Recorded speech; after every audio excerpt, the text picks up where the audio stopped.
Grain Feed and Milling Magazine Weekly News Review powered by Grain Tech Bangladesh Online Edition from 1 to 5 February 2021. Russia is going to impose export tax on wheat.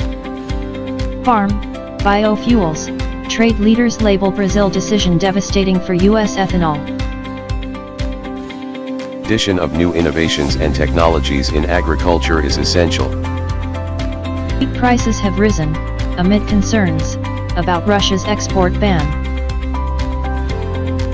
Australia has voluntarily traded with China over Beijing barley tariffs appealing to the WTO. Drip irrigation emerged to solve the problem of paddy and rice. A regular advertiser.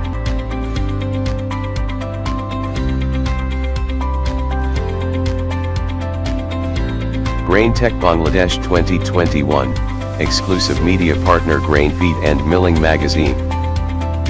And Mill Tech Istanbul, media partner Grain Feed and Milling Magazine. Thanks for watching.